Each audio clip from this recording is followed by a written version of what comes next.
ওদের টিফিন হয়ে গেছে। আজকে ভাত টিফিনে করেছি ফেনা ভাত আর কি, সবজি দিয়ে ডালে চালে ফেনা ভাত করেছি গোবিন্দভোগ চাল দিয়ে। নমস্কার, এইচপি সংসার নতুন একটি ব্লগে আপনাদের স্বাগত জানাই। আবার চলে আসলাম নতুন একটি ব্লগ নিয়ে। গতকালে একটু সোয়াবিন আলুর তরকারি আছে, সেটা গরম করে দেবো, আর এখনও একটু রাখবো যদি ওরা মুড়ি টুড়ি দিয়ে খায়। তো এর মধ্যে রয়েছে কি বলুন তো, মুগ ডাল, অল্প করে মুগ ডাল, অল্প করে মুসুর ডাল, আর গতকালের একটু ভাত আর গোবিন্দভোগ চাল, আর কটা শিম কুচিয়ে দিয়েছি, আর একটা আলু দিয়েছি, দিয়ে আর কি ফেনা ভাত করে দিয়েছি। ওপর থেকে কটা কাঁচা লঙ্কা ছড়িয়ে দিয়েছি আর কি।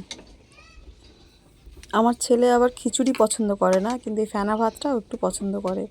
ও বলে মা একদম তেল ছাড়াই আমাকে একটু মাঝে মাঝে এরকম ফেনা ভাত করে দেবে, ওর বেশ পছন্দ। মেয়ে আবার ফেনা ভাত খুব একটা খেতে চায় না, ছেলে শুধু খেয়ে নেয়, মেয়ে আবার বলে একটু এর সাথে কিছু না হলে চলে না আর কি। তো এদিকে আমার চা হয়ে গেছে, আজকে 4টে গ্লাস দেখছেন। ওদিকে মাকে লাল চা দিয়ে দিয়েছি, আজকে আপনার দাদা বাড়িতে আছে এই কারণে 4টে মানে চায়ের গ্লাস। আজকে টিফিনে কিছু করে উঠতে পারিনি, শুধু ফেনা ভাতটুকুই করেছি, তো রুটি ফুটি কিছু করতে পারিনি। তো আপনার দাদার জন্য পান্তা রেখে দিয়েছি, আর মা ফেনা ভাতটা একটু রয়ে গেছে, ওরা খাবে, মা খাবে, পরে দেখা যাবে। দুটো পাউরুটি আনিয়ে নেবো, মানে টাইম হয়ে ওঠেনি আর কি। এটা একটু আগে থাকতে না ভিজিয়ে রাখলে না ভীষণ কষ্ট হয় মাছতে, যেহেতু দুধ ফোটানো হয় এর মধ্যে, দুধ ফুটিয়ে সেই পাত্রে চা করা মানে ভীষণ, জানেন তো যারা যারা বিষয়টা জানেন অনেকেরই। তো ওইদিকে মারও চা খাওয়া হয়ে গেছে, এদিকে আমরা সবাই চা খেতে বসে যাচ্ছি। আজকে স্পেশাল কিছু নেই, শুধু বিস্কিট আছে। কিসে কাঁটাগুলো সোনার বলে কি ওটা সোনার, ওপরে যে পাতটা সোনার, যে ডট ডট যেগুলো বসানো ওগুলো সব সোনার। কাঁটা যে তিনখানা কাঁটা সোনার। কি ভাবছো ওই ঘড়ির দাম নেই? ওই ঘড়ি এখন মার্কেটে কত দাম জানো? 1 লাখ টাকা। এই নমস্কার। কি হয়েছে? কি বলছে? কোথায় কোথায় মানে প্রমাণ আছে? জন্ম সার্টিফিকেটে প্রমাণ আছে। আমি বলছি কথাটা। কত বড় আস্তে একটা প্রমাণ রয়েছে, তা আবার কাকে চাইছিস তুই? কার পায়ে লেগেছে পা? এরা হচ্ছে দুই ভাই বোনের, যত ঝগড়া তত মিল, মানে কিছু না কিছু নিয়ে খেটাখেটি এদের বেড়েই থাকে। হ্যাঁ সাবধানে। জুতোটা কিনেছিল সেই জুতো। এটা কত নিয়েছিল জুতোটা? 300। এই জুতো 300 টাকা? তো নিকুচি করে যেরকম জুতো পরবো না, আমি হাওয়াই চটি পরবো, আমার 5 জোড়া হাওয়াই চটি চলে আসবে। কিসে? এই লেবু গাছটা দেখছেন, এটা প্রায় অনেক দিন লাগিয়েছি। গাছটা যেহেতু মাটিতে নেই, টবে বসানো বলেই গাছটা বৃদ্ধি পাচ্ছে না ভালো, আর মাঝে মাঝে না পোকা ধরে, জানেন তো। ওই পোকাগুলো এই যে মাথায় ধরেছে যেরকম, এইগুলো কেটে ছেঁটে বাদ দিয়ে দিই আর কি। তো যতই স্প্রের বোতল আনি নাকি, আমার ছেলের জ্বালায় কিছু থাকবে না ঘরে, সবই ও নিয়ে নেয়, কোনো স্প্রে করতে পারি না। আমি বলেছি না আপনাদের, আমাদের রাস্তা হচ্ছে, তো মেন রাস্তা থেকে হাফ হয়ে এসছে, আর এই জমির এখান থেকে আমাদের পুরো রাস্তাটা যাবে আর কি। তো আমাদের তো 3 ফুট করে ছাড়া হয়েছে, 6 ফুটের রাস্তা হবে। এখানে যেহেতু মাটি পড়বে, সেই কারণে আপনার দাদা গাছপালাগুলো কেটে পরিষ্কার করে দিচ্ছে আর কি। উনিও সময় পায় না, আজকে ওনার এমার্জেন্সি একটা কাজ পড়ে গেছে, তাই উনি ছুটি করেছে, তার মধ্যে এই কাজগুলো সেরে নিচ্ছে। কয়েকদিন পরেই এখানে মাটি পড়বে, সমস্ত রাস্তায় মাটির ওপরে রাবিশ পড়বে আর কি। মাটিটা আমাদের যে 3 ফুট জায়গাটা, ওখানটায় মাটিটা পড়বে, ভরাট করে দিতে হবে, দিয়ে 3 ফুট জায়গা ছেড়ে দিতে হবে, বুঝলেন তো। আর রাবিশটা যেটা পড়বে সেটা সবার টাকা দিয়ে আর কি, এটা আমাদের ব্যক্তিগত নয়, সবার টাকা দিয়ে। এই জায়গাটা যখন আমরা কিনেছিলাম তখন এরকমই রাস্তা ছিল, কিন্তু কারেন্ট কিছু ঢোকেনি আর কি। তো আমরা যখন ঘর করে আসলাম 2023 সালে, তার বৃহস্পতিবার আমরা গৃহপ্রবেশ করেছি, আর রবিবার কারেন্টের লোকরা ইনকোয়ারি করতে এসছে আর কি, কারেন্টের পোস্ট বসবে। তো মানে তারপরেই আবার আমাদের কল বসে গেছে আর কি, টাইম কল বাড়ি বাড়ি দিয়ে গেছে, এবার রাস্তাটাও হয়ে যাচ্ছে।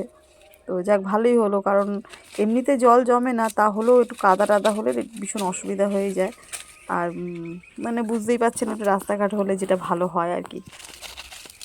আমরা যখন জায়গাটা কিনেছিলাম তখন এই কলা গাছগুলো বলুন, বা এই সামনে যে লম্বা গাছটা, ভুঞ্চে গাছটা দেখছেন, এই গাছটাও ছিল, জানেন তো।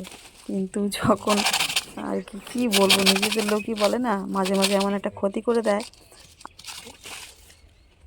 এই তোর কী হয়েছে রে? কী আছে? বেশি আগরে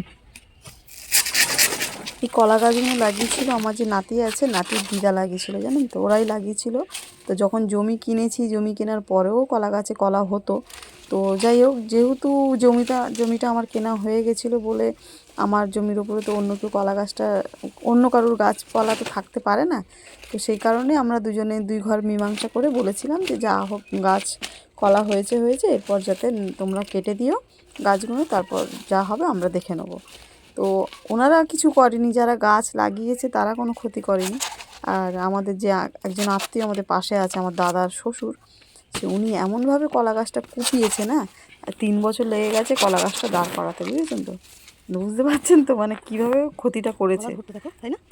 মানে যে কোনো মানুষ বলুন, নিজেরটা নিজে খুব বোঝে স্বার্থ, আর পরের বেলায় মানে স্বার্থ কেন কিছুই বোঝে না আর কি। ঠিক বলেছে, এমনভাবে মানে জিনিসটাকে কেটেছে, কুপিয়েছে, সেই জন্য কিনা কি জানি।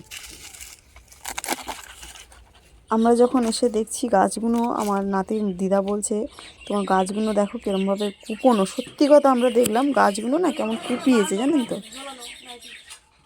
আমরা আবার যে কোনো মানুষের জিনিস, যে কোনো জিনিস হাত দিতে আমরা একটু ভয় পাই, পারমিশন ছাড়া বলুন যাই বলুন।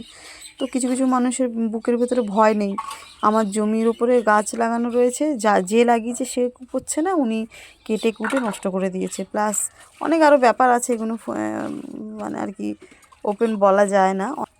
মানে একটা জিনিস ফলো করলাম যে আপনার ওপরে যতই অত্যাচার হোক, আপনার বাড়ি বলুন জমি বলুন যতই অত্যাচার হোক, আপনাকে সহ্য করতে হবে, চুপ করে থাকতে হবে। আপনি প্রতিবাদ করতে গেলেই আপনি খারাপ হয়ে যাবেন আর কি। প্রতিবাদ করতে গেলে বা জিনিসটাকে আটকাতে গেলে আপনি খারাপ হয়ে যাবেন। এই জিনিসটা আমি ফলো করলাম আর কি। তো আমি মনে করি নিজেকে ভালো রেখে আমার ঘরের বা আমার ফ্যামিলি বা আমার জায়গা জমির ক্ষতি করাটা তো আমার সাজে না, বা আমি পারবও না। আমি কেন, কেউই পারবে না। অতএব আমি লোকের কাছে খারাপই হয়ে যাই, খারাপ হয়ে প্রতিবাদটা করলাম, জিনিসটা আটকালাম। কেন, ক্ষতিটা হলে আমার হচ্ছে, আমার ফ্যামিলির হচ্ছে, আমার বাড়ির হচ্ছে, আমার জমির হচ্ছে। আমি যদি বলিও যে এটা ক্ষতি হচ্ছে, এটা করবেন না, তো সেটা সে শুনছে না। সেটা তার তার যেটা প্রয়োজন সে সেটা করে যাচ্ছে, তাহলে আমাকে তো সেটা আটকাতেই হবে। সেই সুতরাং তার কাছে আমি খারাপ হলাম তাতে আমার কোনো যায় আসে না। তো এদিকে আমার স্নান হয়ে গেছে, চলুন ঝটপট পুজোটা দিয়ে দিই। আর আজকে যেহেতু আপনার দাদা ছিল বলে একটু কলটা পাম্প করে দেবে, সেই কারণেই আমি আজকে মাথাটা একটু ঘষে নিলাম, জানেন তো? আমার ঘষার কথা ছিল সেই শুক্রবার, আজকের হয়ে গেল মঙ্গলবার। কি করি বলুন তো, সময়ও অনেক সময় পাই না, আর কল পাম্পেরও একটু মানে ব্যাপার থাকে, একটু অসুবিধা হয় আমার। তো এই কারণে মাথাটা আমার ঠিকঠাক ঘষা হয় না, জানেন তো? তো আমার স্নানের আগে মা স্নান হয়ে গেছে, আমি স্নানে যাওয়ার আগে মাকে খেতে দিয়ে গেছি, আর আপনার দাদাকে পান্তা দিয়ে গেছি। পান্তা আর সয়াবিন আলুর তরকারি দিয়ে গেছি, আমি তোমরা খাও, আমি ঝটপট করে স্নানটা সেরে আসি। আপনার দাদা পান্তা খেয়ে গেছে, আর আমি বলেছি একটু পান্তার জলটা আমার জন্য রেখে দিয়ে যাও, যেটা মা খাবে পান্তার জলটা আমার জন্য রেখে দিয়ে যাও। তো ভিডিও করতে করতে খাচ্ছিলাম, দেখানো হলো না শেষের দিকে। এই যে দেখুন একটুখানি আছে, দেখতে পাচ্ছেন? ভাত ছিল না পান্তায়, এইটুকু ভাতই ছিল, জলটা অনেকটা ছিল। খুব আরাম হলো, খেয়ে কি শান্তি হলো অনেক, বলে বোঝাতে পারবো না। আর আমি একটু ফ্যান ভাত খেলাম, সকালে ওদেরকে করে দিয়েছিলাম না ফ্যান ভাত, সবজি দিয়ে চাল ডাল দিয়ে ওটাই খেলাম। মাকে একটুখানি দিয়েছিলাম, আমি একটু রয়ে গেছিলো আর কি। আপনার দাদা আজকে ছুটি করেছে, একটু আর্জেন্ট কাজ আছে, বেরিয়েছে। তো এদিকে আমি রান্না বান্না বসিয়ে দিই, চলুন। কালকে এঁচড় নিয়েছিলাম, এঁচড় রান্না করবো।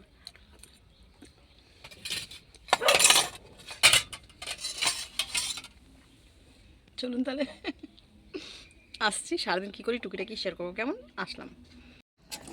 আমার ডাল সিদ্ধ মোটামুটি হয়ে এসছে, আর ডালের সাথে 2টো ডিম সিদ্ধ দিয়ে দিয়েছিলাম রকির জন্যে। আর এই সাইডে তো ভাত আমি বসিয়ে দিয়েছি, ভাতও প্রায় ফুটে এসছে আর কি। তো যাই হোক, রান্নাবান্না স্টার্ট করে দিলাম। আজকের আমার রান্নার মেনু হচ্ছে এঁচড় করেছি, ডাল করেছি, টমেটো দিয়ে ডাল করেছি, শিম ভাজা, লম্বা লম্বা শিম ভাজা, আর গোল গোল আলু ভাজা। এই হচ্ছে আজকে আমার রান্না। ইচ্ছা ছিল একটু চালতা দিয়ে টক ডাল করা, তো চালটা কাটার টাইম পাইনি বলে আর চালতা দিয়ে ডাল করলাম না, নর্মাল ডালই করে নিলাম। যাই মাকে খেতে দিয়ে দিই, মা আবার একটু বাটি করে ডালটা খেতে ভালোবাসে, জানেন তো? মনে হয় আজকে ভাতের পরিমাণটা বেশি হয়ে গেছে, তো ঠিক আছে যা খাবে খাবে, তবে জলে দিয়ে দেবে। তো মা একটু ডাল বাটি করে খেতে ভালোবাসে, মা তো আলু ভাজা খায় না, তাই মাকে একটু শিম ভাজা আর এঁচড় আলুর তরকারি আর ডাল দিয়ে দিলাম। ডাল আছে বাটিতে, যতটা খাওয়ার খাও। পর্দাটা সরিয়ে দিই, কারণ রান্না করতে করতে এত হাওয়া আসছিল আর আমার বারবার গ্যাস নিভে যাচ্ছিলো, সেই কারণে পর্দাটা দিয়ে দিয়েছিলাম। তো যাই হোক, ব্লগটা বেশি বাড়ালাম না, এখানেই শেষ করলাম। যদি ভালো লেগে থাকে তো লাইক কমেন্ট করে সাবস্ক্রাইব করে পাশে থেকো। আর আরেকটা গুরুত্বপূর্ণ কথা, সবাই সুস্থ থাকবে, সাবধানে থাকবে, অবশ্য করেই ভালো থাকবে, কেমন? আবার আসবো নতুন একটি ব্লগ নিয়ে, ততক্ষণ টাটা, আবার আসছি।